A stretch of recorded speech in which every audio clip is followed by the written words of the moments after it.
Digital ecosystem हो, इनका लाभ हमारे युवा, हमारे मध्यम वर्ग, गरीब, दलित, पिछड़े, ये सभी वर्गों को मिलेगा।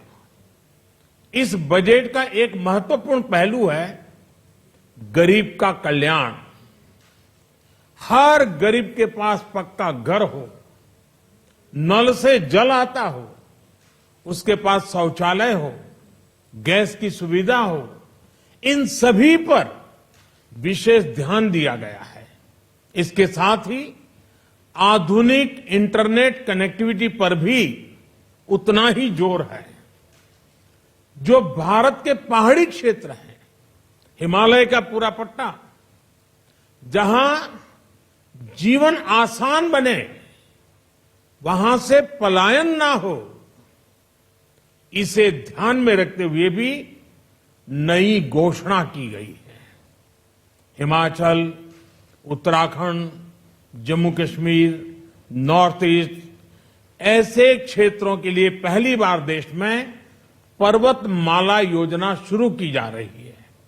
ये योजना पहाड़ों पर ट्रांसपोर्टेशन और कनेक्टिविटी की आधुनिक व्यवस्था का निर्माण करेगी और इससे हमारे देश के जो सीमावर्ती गांव है, बॉर्डर के गांव है, जिसका वाइब्रेंट होना जरूरी है, जो देश की सिक्योरिटी के लिए भी आवश्यकता है, उसको भी बहुत बड़ी ताकत मिलेगी। भारत के कोटि कोटि जनों की आस्था मां गंगा की सफाई के साथ साथ किसानों के कल्याण के लिए एक महत्वपूर्ण कदम उठाया गया है।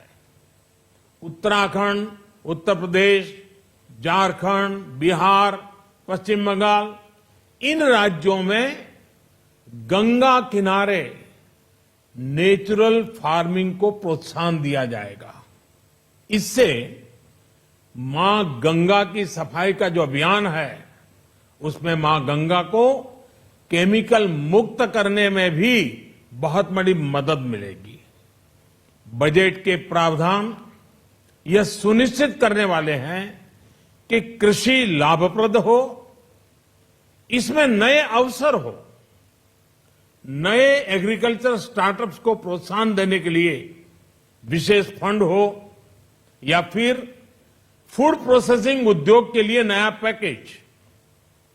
इससे किसानों की आय बढ़ाने में बहुत मदद मिलेगी। एमएसपी खरीद के माध्यम से किसानों के खाते में 2.25 लाख करोड़ रुपए से भी ज्यादा सीधे ट्रांसफर किए जा रहे हैं। कोरोना काल में एमएसएमई यानी हमारे छोटे उद्योगों की मदद और उनकी सुरक्षा के लिए देश ने लगातार अनेक निर्णय लिए थे, अनेक प्रकार की मदद पहुंचाई थी।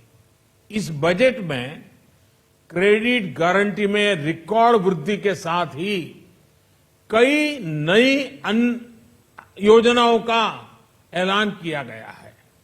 डिफेंस के कैपिटल बजट का 68% डोमेस्टिक इंडस्ट्री को रिजर्व करने का भी बड़ा लाभ भारत के एमएसएमई सेक्टर को मिलेगा। ये आत्मनिर्भरता की तरफ बहुत बड़ा मजबूत कदम है। 7.5 लाख करोड़ रुपए के पब्लिक इन्वेस्टमेंट से अर्थव्यवस्था को नई गति के साथ ही छोटे और अन्य उद्योगों के लिए नए अवसर भी बनेंगे। मैं वित्त मंत्री निर्मला जी और उनकी पूरी टीम को इस पीपल फ्रेंडली और प्रोग्रेसिव बजट के लिए बहुत बहुत बधाई देता हूं। कल भारतीय जनता पार्टी ने मुझे सुबह 11 बजे बजट और आत्मनिर्भर भारत विषय पर बात करने के लिए निमंत्रित किया है। कल 11 बजे मैं बजट के इस विषय पर विस्तार से बात करूंगा। आज इतना काफी है। बहुत बहुत धन्यवाद।